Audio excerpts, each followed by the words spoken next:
La importancia, aunque es importante la calota por los núcleos de los pares craneales, por el motor ocular externo que ahora vimos por separado, por el núcleo trigémino que ahora vimos por separado, por el núcleo facial que ahora vimos por separado, bla, bla, bla. Pero la trascendencia de la mayoría de las patologías de puente, que si no son desmielinizantes en personas, básicamente en personas, mujeres y jóvenes, también son isquémicas, pero en personas mayores, después de los 55, 60 o 70 años de edad, independientemente de la patología, la formación reticular en relación con el puente es súper importante, porque la parte que maneja la vigilia y fuera de la vigilia, la entrada al sueño y la salida del sueño a la vigilia del día siguiente, y en el peor de los casos, cuando se lesiona, maneja el nivel de conciencia, no el contenido de conciencia, porque vuelvo y repito, la conciencia, ustedes pueden tenerla desde el punto de vista del nivel de conciencia, que no es lo mismo que el contenido de conciencia. En forma rápida, quien maneja el nivel de conciencia, aunque no es exacto, pero para que me entiendan lo que les voy a decir, porque todavía no están viendo clínica, y quizás al final del semestre entiendan algo más o menos de lo que estoy hablando. Pero todas las lesiones del sistema reticular, en particular del mesencefálico o del mesencefálico protuberancial alto, que se llama Sistema Activador Reticular Ascendente, o SARA, que creo que ya lo mencioné, ahora en la actualidad se le sigue manteniendo el nombre de Sistema Activador Reticular Ascendente, pero es un nombre que se le dio aproximadamente en los años 30, a partir de las primeras investigaciones de una formación reticular que, ups, oh sorpresa, nos permitía mantener la vigilia. Pero más que la vigilia, el nivel de conciencia mientras transcurre la vigilia. Todas las lesiones de la formación reticular en relación con el tallo detrimentan el nivel de conciencia. Eso quiere decir que si yo tengo una lesión entre el puente o entre el mesencéfalo y el puente, o en el mesencéfalo propiamente dicho, al destruirme o lesionarme la formación reticular, eso altera mi nivel de conciencia. Nivel de conciencia significa ahorita estoy despierto, estoy vigil, pero entrando la noche, ya me voy a mi camita y comienzo a dormir. Al comenzar a dormir, una persona entra en somnolencia, luego de la somnolencia entra el sueño no REM, luego el sueño no REM se transforma en REM, luego se transforma en no REM, luego REM, no REM, REM, y así entre 4 a 6, máximo 7 ciclos o veces por noche. Eso ocurre todos los días, normalmente hablando. A no ser que tengamos una noche o un par de noches, que es lo máximo aguantable por un estudiante o por cualquier ser humano, en el sentido de trascender 1 o 2 noches con privación total de sueño, porque se asume que van a estudiar un examen, etcétera, etcétera. Ojo, más de 2 noches de privación de sueño es patológico. No patológico porque usted lo haga, sino que resulta en detrimento de su propio metabolismo. Así que cuando estudien, esto entre comillas, hagan con deprivación de sueño, pero por lo menos una noche anterior a un examen importante, pero no hacer más de 2 antes de un examen importante, porque en la tercera noche es súper difícil mantener el nivel de conciencia, por lo menos hasta 3 veces la cantidad de tiempo que están privándose de sueño. No sé si me hice entender. O sea, si ustedes se privan de sueño, si ustedes privan el sueño una tercera noche seguida, a la siguiente noche, o sea, la cuarta noche, el sueño va a ser horroroso. Y tan horroroso que jamás van a recuperar el sueño de las 2 o 3 noches perdidas. Es más, la calidad del sueño normal de las noches siguientes no va a ser tan normal en por lo menos hasta 3 veces la cantidad de tiempo que privaron su sueño, o sea, por lo menos hasta casi 9 días. Así que imagínense la lucha metabólica del cuerpo por tratar de recuperar lo que se perdió en 2 o hasta 3 noches seguidas de mala noche, por decirlo así. Así que cuando depriven su sueño, traten de hacerlo solamente una noche, y siempre en particular con la noche precedente a un examen importante. Me fui de la idea original, caramba, ¿en qué estaba? Allá. En cambio, las lesiones que trascienden al mesencéfalo, o sea que están por encima del tálamo, lo que alteran es el contenido de conciencia. Contenido de conciencia es diferente a nivel de conciencia. ¿Qué significa contenido de conciencia? Les pongo un ejemplo. Alguien comienza a tener una convulsión, pero antes de la convulsión comienza a decir frases repetitivas, frases raras, frases inexpresivas o cuestiones que no tienen nada que ver. No me voy a poner ahorita a explicarles qué tipo de crisis son esas o cómo se llaman o por qué se dan. Pero el hecho de mantener conscientemente hablando una conversación o algo que no tiene nada que ver con lo que se está en el alrededor o en el entorno, eso es contenido de conciencia. Les pongo otro ejemplo. Los pacientes que tienen demencia, cualquier tipo de demencia, los pacientes que tienen delirio, los pacientes psicóticos, las crisis psicóticas, los pacientes esquizofrénicos, los pacientes psiquiátricos, una persona con exceso de medicación benzodiazepínica, con abuso de hipnóticos o de sustancias, quizás está con ustedes conversando despierto, pero quizás está hablando boberías y media. Eso es contenido de conciencia. Y todo lo que es lesión de contenido de conciencia es de tálamo para arriba. En cambio, a nivel de conciencia es de tálamo o mesencéfalo para abajo. Creo que fui súper claro. Obviamente no existe ninguna lesión en la tierra, si es que alguien me va a preguntar, que detrimente el nivel y la conciencia entre nivel de conciencia y contenido de conciencia, a no ser que alguien venga y me rompa con un bate de béisbol todo el hemisferio de un lado o del otro. No sé si me van a entender. O sea, las lesiones son muy específicas para nivel o contenido. Contenido arriba o nivel abajo. Pero no existe ninguna que destruya las dos cosas a la vez. En relación a la formación reticular, hay que hablar de sueño y vigilia. La vigilia, a su vez, la podemos dividir en inicio de la vigilia y en el mantenimiento de la vigilia.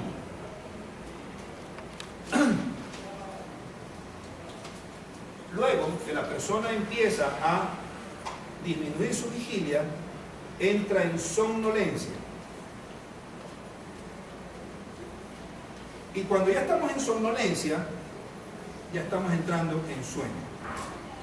Y a su vez, el sueño, ya la persona ya dormida, se dividirá en la primera fase de sueño. Nadie entra a otra fase de sueño que no sea fase de sueño no REM. O sea, todos los fulanos en la tierra, tengan o no tengan patología de sueño, todos entran en sueño no REM. Y seguido del sueño REM. El sueño no REM, esta no es una clase de patología de sueño, de fisiología de sueño, pero para hacerla más interesante. A su vez, el sueño no REM va dividido en etapas o en estadios o en fases. Tenemos una fase 1, una fase 2, una fase 3 y una fase 4. La fase 1 es la que está acá, cuando entramos en somnolencia. Yo les suelo decir a los estudiantes la etapa del bobeo. Cuando están en un bus o en la metrovía o están escuchándome a mí las tonterías que hablo y comienzan. Eso es somnolencia, yo le digo la etapa del bobeo. Pero si el bobeo le damos chance a que se mantenga, se transforma en la fase 2. Y la fase 2 utiliza al tálamo, después veremos cuando veamos tálamo, qué núcleos específicos del tálamo, aunque entre comillas lo voy a decir de una vez, el núcleo reticular del tálamo, le permite afianzar el sueño. Afianzar el sueño significa, ya quédate dormido, quédate rudo. Esa es la idea. Esa es la idea de la fase 2, para que me entiendan en una forma como que jocosa. Y una vez que la etapa 2 se consolida o afianza el sueño, digamos que anula en un casi 100% todas las sensorialidades receptadas por el ser humano, con excepción de la audición. De ahí la leyenda urbana de que las mujeres en particular, que eso sí es verdad, por mejores conexiones entre un hemisferio y el otro, y viceversa, conexiones también talámicas entre un hemisferio y el otro, a través de la comisura intertalámica, eso lo veremos en tálamo, bla, bla, bla. Pero hay la leyenda urbana de que una mujer, cuando está dormida, escucha al niño a 4.000 millones de kilómetros de distancia en Marte, y se despierta, y el varón no. Eso, entre comillas, es una leyenda que en realidad tiene algo de veracidad.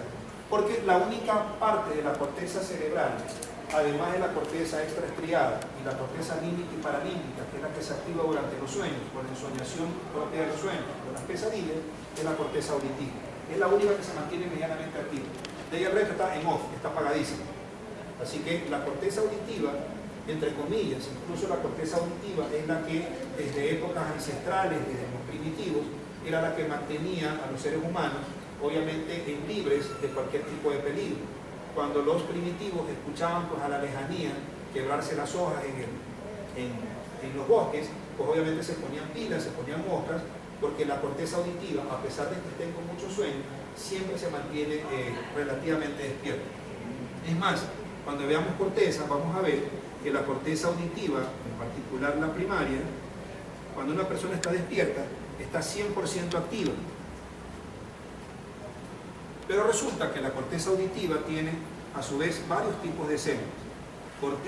Células que son excitatorias puras, células con actividad dual, o sea, excitatoria e inhibitoria, y células inhibitorias puras. Me estoy adelantando quizás un poco, pero para que entienda lo que estoy diciendo. Entonces, mientras estamos vigil, las células excitatorias están a full, y las inhibitorias en un 50% en términos generales, y las duales también en un 50%. Eso significa que las excitatorias excitan la audición, o sea, que yo escuche, en particular los sonidos de baja frecuencia. Las duales, que escuchen los de muy baja frecuencia, y también quizás los de alta frecuencia, en particular ya les dije los 2 o 3, que son, por ejemplo, el tic-tac de reloj, el coger cabello y frotarlo, o el coger una hoja y frotarla adelante. Ese es muy bien, porque cuando una persona está profundamente dormida, si se la despierta bruscamente puede dejarla enferma. No, eso. ¿Dónde ¿Dónde está mis hijos? No, eso es mentira. O sea, no enferma. Ya voy a decir, en cambio, cuando una persona está, esto cuando está despierta, pero cuando está dormida, la corteza auditiva primaria no funciona en un 100%, sino que todo esto deja de funcionar, pero a mitad de camino, por decirlo así, o a mitad de actividad. Entonces, estas de aquí dejan de funcionar, están dormidos. Estas de acá dejan de funcionar, pero las de acá funcionan en un 50%. Por eso es que sí pueden escuchar, en particular las madres, el grito de un niño, porque el grito de un niño es un sonido de baja frecuencia. Pero si le ponemos a una madre, remadre o mamacita, el sonido del tic-tac de un reloj no lo va a escuchar porque es de alta frecuencia. Entonces, esa es la idea. La corteza auditiva primaria funciona en un 100%, 100% las excitatorias, 50% las duales, excitatorias e inhibitorias, y el 50% las inhibitorias. Pero cuando estamos dormidos no funcionan ni las duales ni las inhibitorias, sino solamente las excitatorias, pero en un 50%. Por lo tanto, la audición es el único sistema sensorial que se mantiene encendido a medias, incluso en el sueño.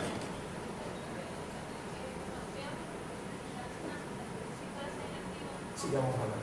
Sí, yo sé, pero eso es. Entonces, y cuando avanzamos a la 3 y avanzamos a la 4, esto de aquí hace que el sueño sea profundo. El sueño profundo también se le llama sueño de onda lenta, o también se le llama sueño sincrónico o sincronizado. ¿Por qué? Porque la actividad eléctrica es súper sincrónica. El hecho de dar esta clase me parece la electroencefalografía, pero cabe recalcar que cuando una persona está durmiendo y ustedes le hacen una polisomnografía o un estudio electroencefalográfico de sueño, la actividad eléctrica de una persona en sueño no REM es relativamente simétrica, sincrónica y normal. ¿Okay? Pero cuando pasamos al sueño REM, ya el sueño de onda lenta desaparece y es brusco el paso de uno al otro. En tal manera que la actividad eléctrica de la actividad del sueño REM se desincroniza, y por eso se llama sueño desincronizado. Es un sueño caótico no porque la persona esté loca, sino porque la actividad eléctrica es caótica, es desorganizada, es desincronizada y el sueño se torna superficial. Pero lo interesante de esto es que la actividad del sueño profundo, que también se llama sueño de onda lenta, es porque la actividad eléctrica es de ondas lentas.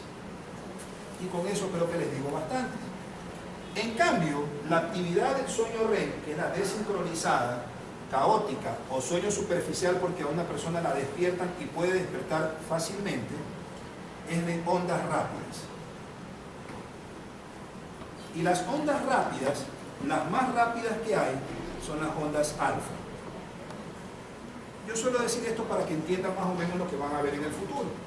Cuando una persona está vigil o despierta, si yo le hago un electroencefalograma, pero le pido que durante la ejecución del electroencefalograma esté con los ojos cerrados, porque, ojo, durante el estudio electroencefalográfico a ustedes les piden que cierren los ojos, porque abrir los ojos implica la actividad sensorial de la visión, y la visión altera la actividad cerebral.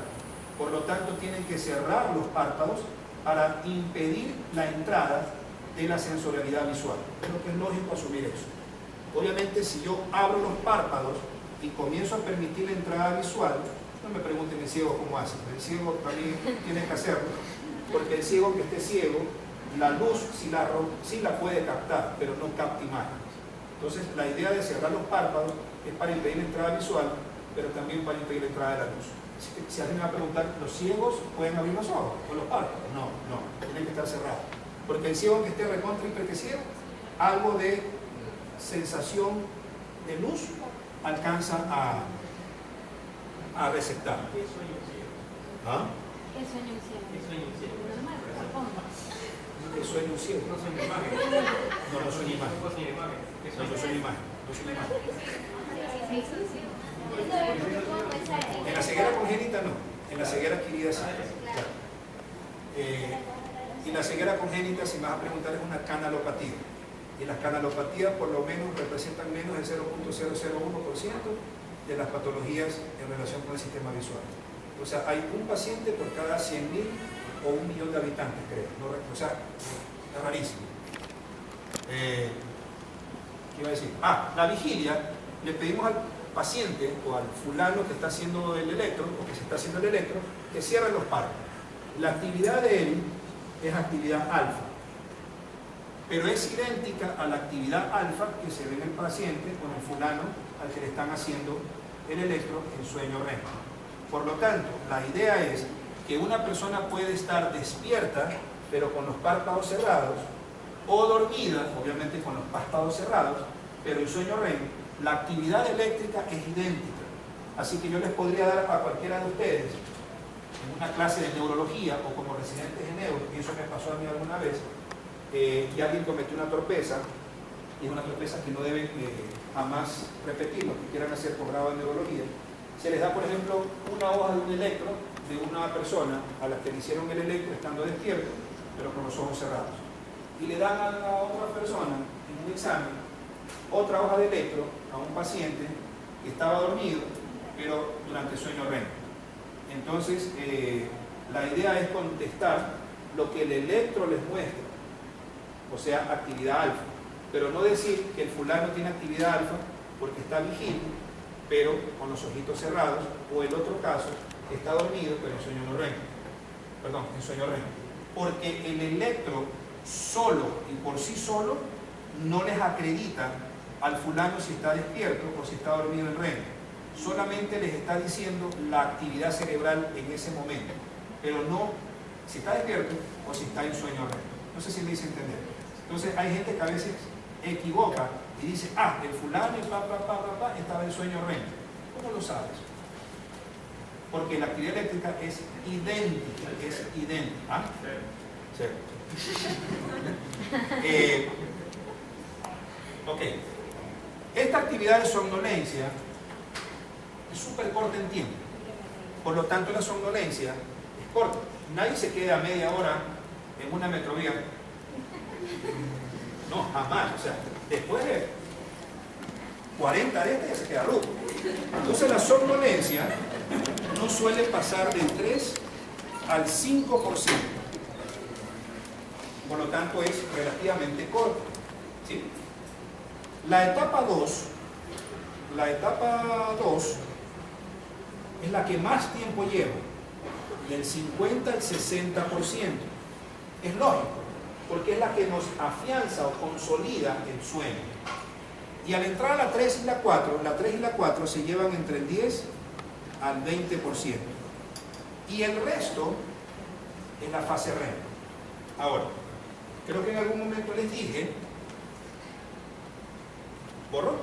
creo que en algún momento les dije en clases anteriores que cuando una persona duerme aproximadamente 7 horas. Imaginémonos que son 7 horas. Entonces estas 7 horas vamos a dividirlas en la primera mitad del sueño, la primera mitad y la segunda mitad. La primera mitad del sueño en 3 horas y media y la segunda mitad en 3 horas y media. ¿Sí? La primera mitad del sueño, aunque no es matemáticamente exacto lo que les voy a decir, pero esa es la idea. Es más o menos un 75% a expensas de no REM. Y el 25% puede variar, puede ser del 70 al 80, puede ser del 20 al 30, pero en términos generales esa es la idea. Un 75% de no REM y un 25% de sueño REM. Pero cuando pasamos a la segunda mitad del sueño, el 75% se transforma en el sueño REM. Obviamente no es tampoco así de exacto, ¿sí? O sea, a medida que tenemos un 75 de no REM y un 25 de REM, vamos trascendiendo en la noche hasta llegar al final del sueño, o sea, a la hora final del sueño de la noche anterior, y será al revés, el 75% del sueño REM y el 25% del sueño no REM. Con el propósito de aquí, prepararnos para la vigilia, pero del día siguiente. Por lo tanto, el proceso es relativamente progresivo. El despertar no es tan brusco. ¿Okay?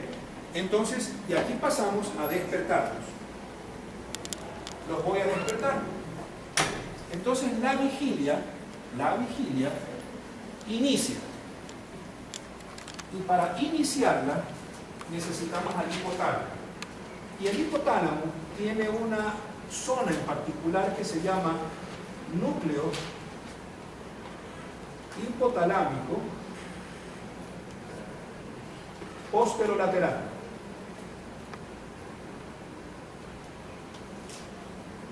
En 1998, un grupo de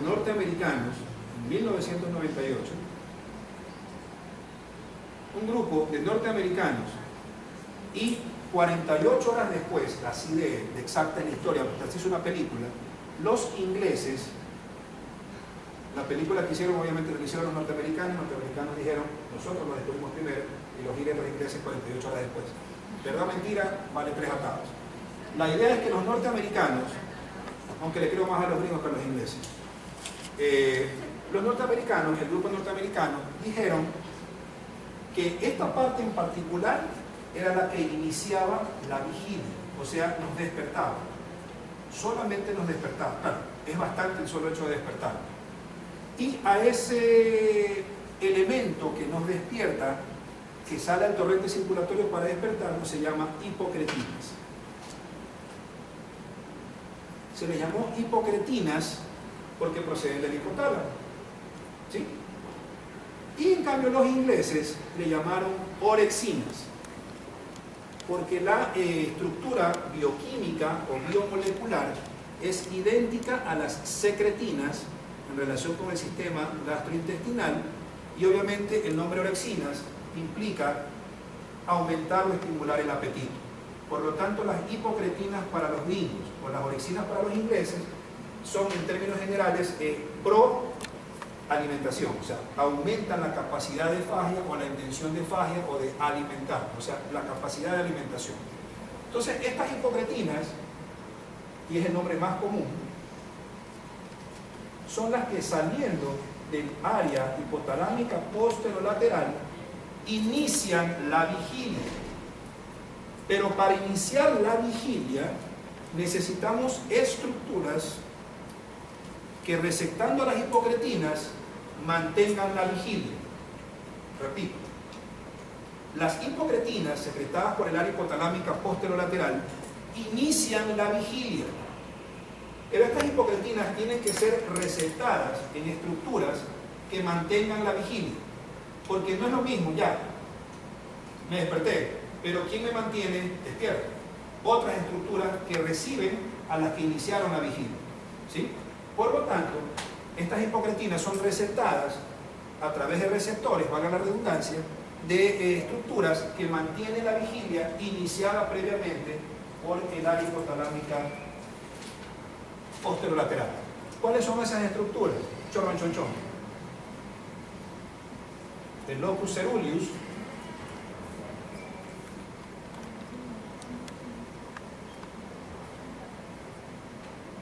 los núcleos del RAFE,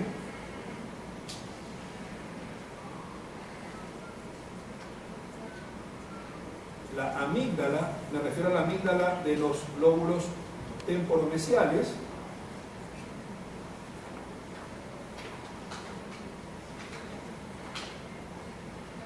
la sustancia nigra,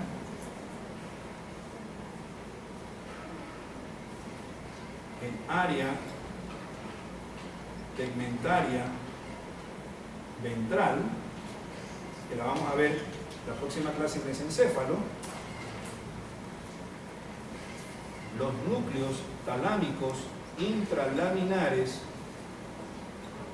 rostrales del tálamo, a ver, núcleos talámicos intralaminares rostrales,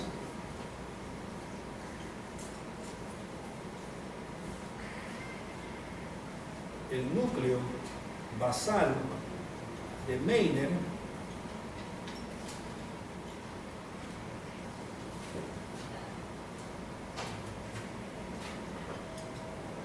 el núcleo tegmental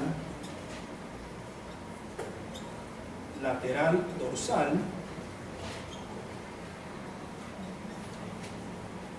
el núcleo tegmental pedúnculo continuo,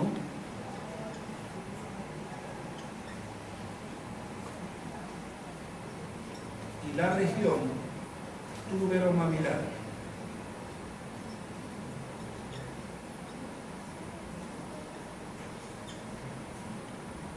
Entonces, el locus ceruleus 1, los núcleos del RAFE 2, la amígdala 3, la sustancia nigra 4, el área tegmental 5, los núcleos intralaminares rostrales 6, el núcleo basal de Meiner 7, el núcleo tegmental lateral dorsal 8 y el núcleo tegmental pedúnculo continuo 9 y la región tuberomamilar 10. Son 10 estructuras que reciben o receptan la información que traen las hipocretinas luego del inicio del sueño, pero con el propósito de, al receptarlas ellas, las hipocretinas, me mantienen la vigilia luego que la inició las hipocretinas del hipotálamo, ¿sí? Las que más tienen receptores son dos, el locus ceruleus y los núcleos de RAFE. Pero de los dos, el que más tiene es el locus ceruleus. Repito, el locus ceruleus y los núcleos del RAFE son los que más tienen receptores, o sea, tienen un chorronchonchón de mayor cantidad de receptores para receptar las hipocretinas. Y los otros son como que más o menos a medias. Pero de los dos, siempre es el locus ceruleus el que más capacidad receptora tiene. El locus ceruleus, a su vez,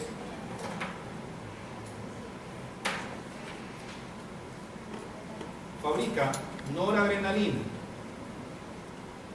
Los núcleos del RAFE, serotonina. El núcleo basal de Meiner, acetilcolina. Ojo, el núcleo basal de Meiner es el núcleo que más acetilcolina produce en el sistema nervioso central. Repito, Luego veremos eso a propósito de corteza frontoorbital o frontobasal. El núcleo basal de Meynert es el que mayor cantidad de acetilcolina produce en el sistema nervioso central. Y precisamente es el núcleo que más se lesiona en las enfermedades que producen demencia, en particular la enfermedad de Alzheimer. Por eso es que la enfermedad de Alzheimer hay que utilizar medicamentos que permitan que la acetilcolina centralmente se mantenga más tiempo circulando en el torrente cerebral. ¿Sí?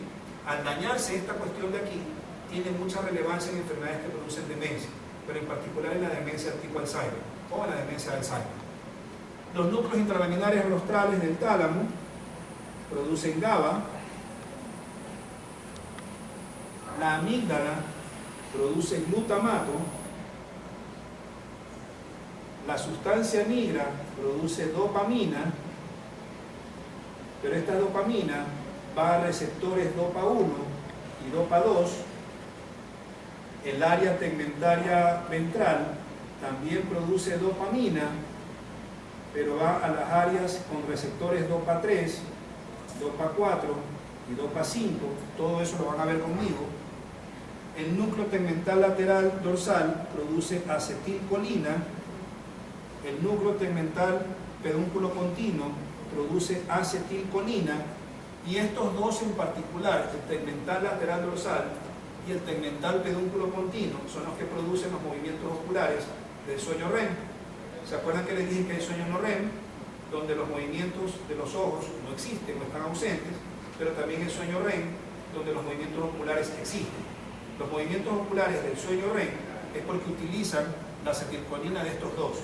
Eso quiere decir, miren que se lo repito, estos dos solamente funcionan cuando estamos rucos, pero en sueño REM. Cuando estamos en cualquier otra cosa de la vida, del momento y del día, no funcionan para nada. Solamente funcionan cuando estamos en sueño REM, porque es el que permite a los ojitos en el sueño REM mover a los ojitos en el sueño REM, nada más. Y la región túbero-mamilar, que es una región muy específica del hipotálamo y que produce histamina.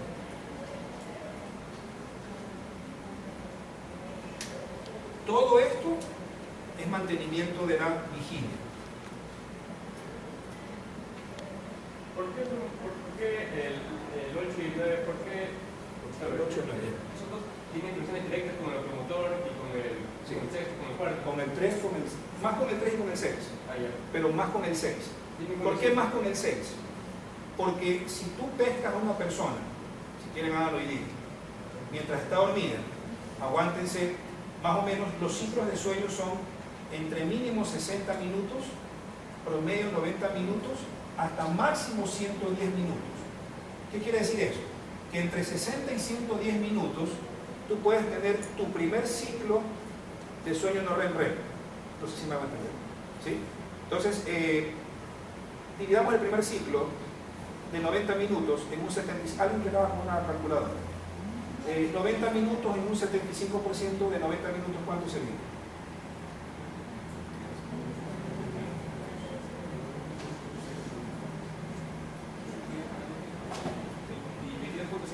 ¿Ah? 10.5 es 25%. ¿Y el 75 sería? Ya, entonces imaginémonos que vamos a dormir a las 10 de la noche. Hagamos un ejemplo así sencillo. 10 p.m. 10 p.m., una hora y media sería, con 90 minutos sería 11 y media, ¿no? Sí, 11 y media. ¿Okay? Los primeros 90 minutos los vamos a repartir en un 75 de no REM y un 75 y un 25 de sí REM. Ese 75% de 90 minutos sería cuánto?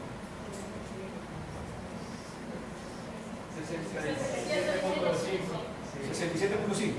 ¿Ya? 67.5 minutos y el de acá sería 22.5 minutos. Entonces la idea es que tú le veas a este fulano en este lapso de tiempo cómo están moviéndose los ojos. Y si tú logras elevar los párpados, los ojos hacen esto. Porque están conectados con el sexo. Así es la fisiología del sueño. ¿Qué hacen? Diosito, ustedes y yo, naturaleza. No lo sé, pero así es. O sea, no es que hacen esto, ¿no? Para arriba y para abajo. Siempre hacen esto. O sea. ¿Sí? Incluso cuando una persona está entrando en somnolencia, son cuestiones que las pueden ver ustedes. Cuando una persona está entrando en somnolencia y ya casi llegando a la fase 2, existe lo que yo le llamo el boveo ocular. O sea, los ojos comienzan a rotar, pero tapados por sus párpados. Entonces comienzan, o sea, como los dibujos animados, por decirlo así. Pero cuando comienzan ya a entrar a la fase 2, incluso se tornan exotrópicos. Exotrópicos significa que cual cangrejo, el ojo izquierdo abduce y el ojo derecho abduce. O sea, le levantan los párpados al fulano, entrando a fase 2, y el tipo está con el ojo acá y el ojo acá. Es en serio, lo pueden hacer. No en todas las personas se ve esto, pero lo pueden hacer. O sea, o ven las dos cosas, o el boveo ocular, o sea, dale, o la exotropia binocular. Pueden ver las pupilas reaccionan de una manera estúpida. Se dilatan y se contraen miosis. Y así lo hacen 20.000 veces hasta que entran a la fase 2. O sea, hacen esto. O sea, no se ponen de acuerdo. Porque es una fase de transición a la fase 2. Cuando ya entras a la fase 2, ya los ojos se clavan en la línea media. Porque no puede haber movimientos oculares mientras estás en sueño no REM. Pero cuando ya pasas a sueño REM, los ojos hacen esto. Pero es porque la comunicación es prácticamente solamente con el motor ocular externo. O sea, perdón, con el núcleo motor ocular externo. ¿Sí? ¿A mí me va a preguntar? Sí. ¿Me va a preguntar? Era sobre lo del boveo ocular, si era como que sincronizado o era independiente también. ¿Qué cosa? No, pues sincrónico. Sí, o sea, los ojos. Claro. No, sincrónicos. O sea, si giran así, ambos están girando en el sentido. No. O sea que el sueño no REM, ahí también está activo el núcleo motor ocular externo. Está activo. Todavía. Después se desactiva. Después se desactiva, totalmente hablando. O sea, en la fase 2 ya se fregó el motor ocular. O sea, se fregó. O sea, ya no funcionan los ojos en lo que a movimiento se refiere. Pero mientras estás entrando de somnolencia y pasando a la fase 2, existe el boveo, como yo digo. O sea, hay movimientos oculares, pero en la 2 se suspende, totalmente hablando. El auditivo queda. Y el auditivo queda. Como sistema cortical que recepta audición, incluso en un 50%. Pero el resto se anula. ¿Qué iba a decir? Entonces, ¿qué quiero decir? Que este sería tu primer ciclo de sueño no REM. Luego, a las 11:30, pasas de nuevo, o sea, terminó el no REM, empezaron estos 22.5 de REM. A las 11:31, por decirlo así, vuelves a pasar a no REM, pero ya sería el no REM del segundo ciclo de esa noche. Por eso dije hace un rato que durante las horas de sueño, uno pasa entre mínimo 4 ciclos a por lo menos 6 o casi 7, pero al siguiente día. ¿Sí? Por lo tanto, el sueño no es homogéneo, se corta. No REM, primer ciclo. No REM, segundo ciclo. No REM, tercer ciclo. Y ya desde el cuarto ciclo en adelante ya estamos en qué mitad del sueño. En la segunda. Entonces ya ahí no será no REM, sino más REM, menos REM, pero será ya el cuarto ciclo de sueño. Y así hasta llegar al sexto o incluso hasta el séptimo. Y ahí están las 6 horas y media, 7 horas de sueño de la noche anterior. ¿Sí? Ok. Entonces, el tipo se mantiene en sueño, se mantiene en vigilia, pero queremos ya dormir. Y al dormir, entramos en sueño no REM. Entonces, cuando entramos en sueño no REM, ya dejan de funcionar ¿quiénes? Las estructuras que mantenían la vigilia. Y entra otra área del hipotálamo a activarse con el propósito de dormirnos. Y esa área se llama región preóptica ventrolateral del hipotálamo.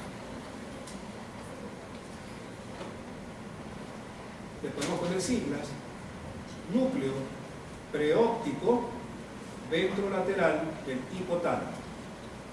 Esta área de aquí es la que inicia el sueño no REM. Y para que el sueño no REM inicie, se tiene que secretar GABA y en menor cantidad galanina. Galanina. Ahora, regresemos a la vigilia. Mientras estamos en vigilia, la idea es que el mantenimiento de la vigilia sea a expensas de noradrenalina y de serotonina.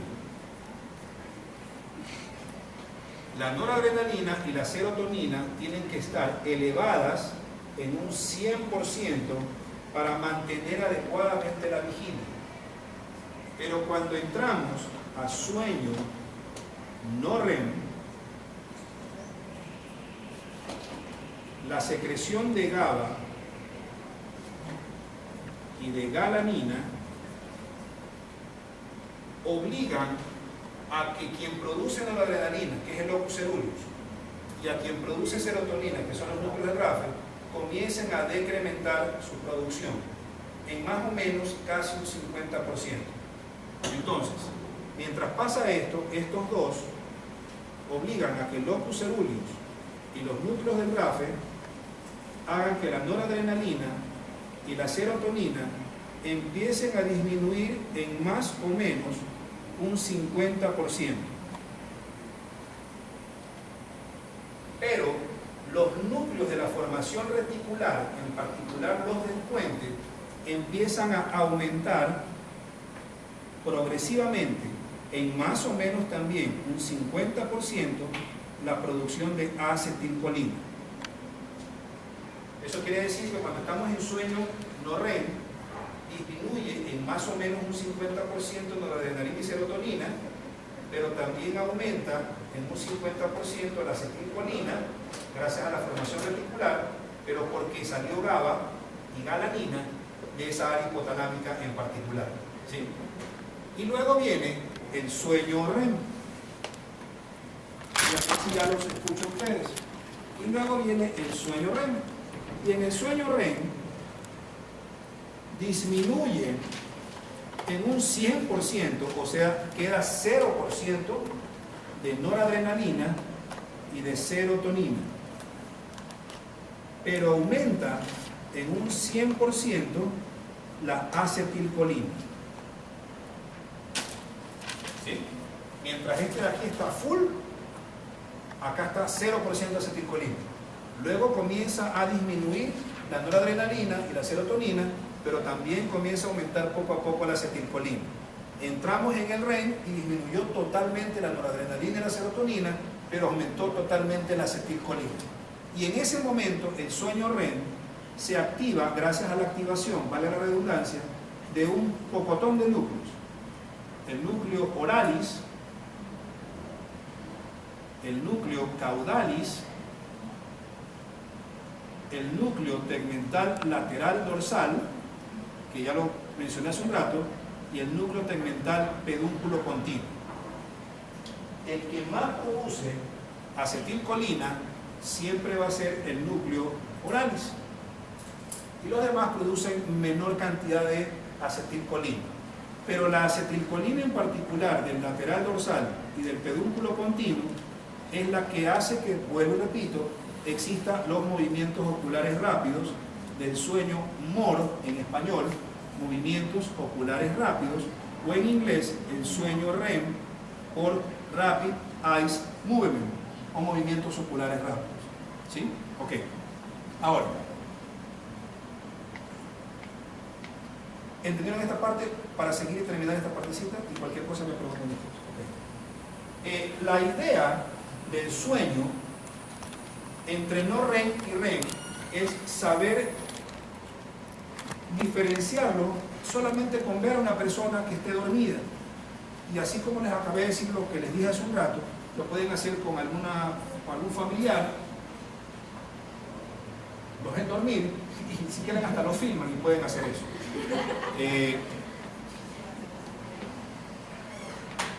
El sueño no REM, el no REM, produce muscularmente hablando hipotonía. Hipotonía muscular. El paciente está aguado, aunque no utilicen el término aguado, sino flácido. O sea, está suelto, se lo puede manipular, le levantan un bracito y cae como que suavemente, está hipotónico. Hipotonía muscular. Pero, antagónicamente hablando, si quieren veanlo más tarde, el paciente está, perdón, el paciente, una persona normal, está con su mandíbula muy contraída o casi a mediano contraer. Por lo tanto, una persona cuando está en sueño no REM, a pesar de que está hipotónico del cuello para abajo, pero tiene hipertonía mandibular.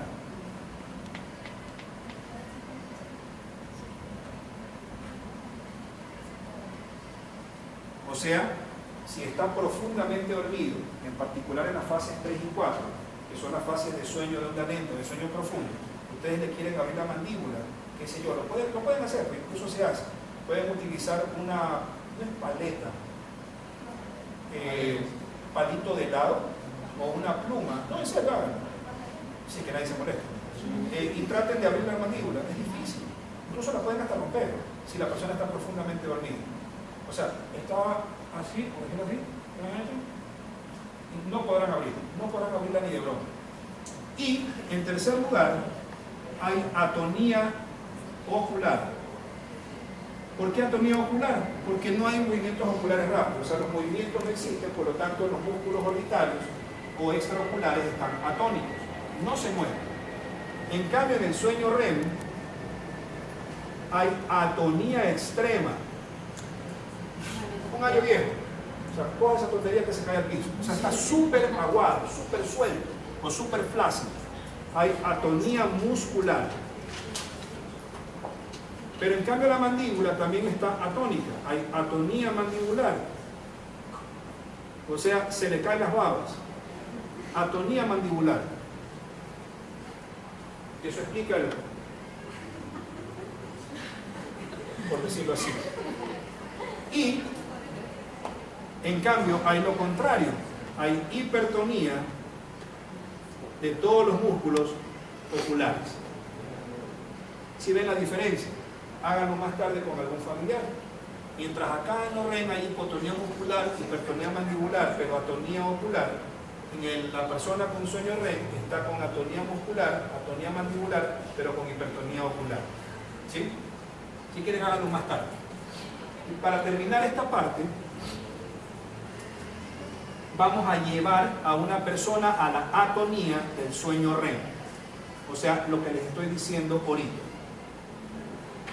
Y ahí vuelven a participar dos núcleos que tenían que ver con la oculomotilidad durante el sueño REM, pero que también participan, sin querer queriendo, con la atonía muscular 100% del sueño REM, que son el núcleo tegmental lateral dorsal y el núcleo tegmental pedúnculo continuo. Estos dos, ¿qué fabrican? Acetilcolina. Este señor de aquí produce acetilcolina y este de acá también lo hace, pero en lo que vamos a hacer ahorita, además de acetilcolina, fabrica glutamato. Glutamato. Y cuando hace eso, se distribuye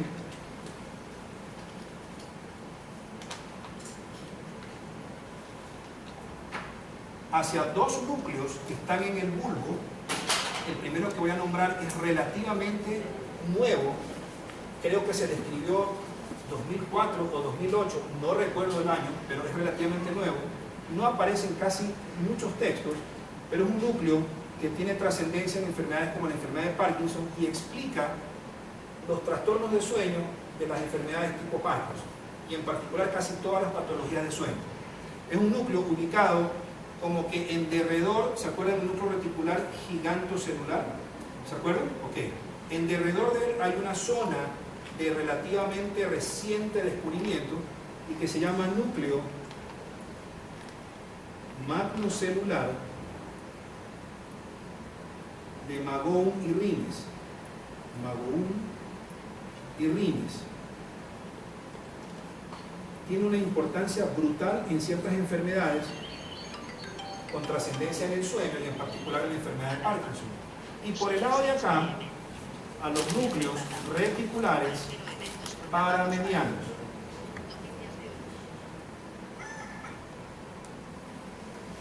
Entonces, ¿qué quiere decir? En base a lo que les voy a decir, el núcleo tegmental lateral dorsal, que fabrica acetilcolina para mover los ojos en el REM, el núcleo tegmental pedúnculo continuo, que también fabrica acetilcolina para mover los ojos en el sueño REM, también van a participar en la atonía muscular del sueño REM. O sea, eso quiere decir que además de moverme los ojos en el sueño REM, también hacen que la persona llegue a atonía muscular en el mismo sueño REM, ¿sí? Pero lo hacen por un mecanismo distinto.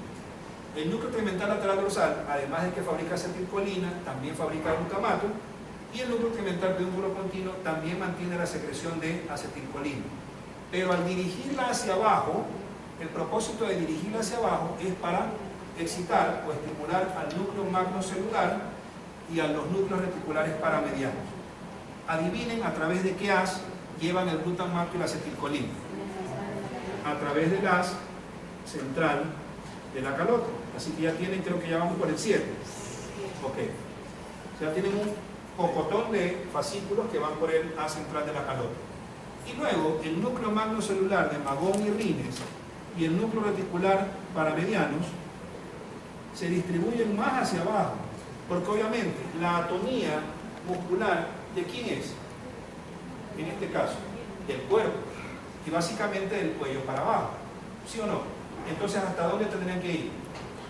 Hasta la médula espinal. Entonces, al irse a la médula espinal, el propósito es descender a la médula espinal utilizando ¿a quién? A las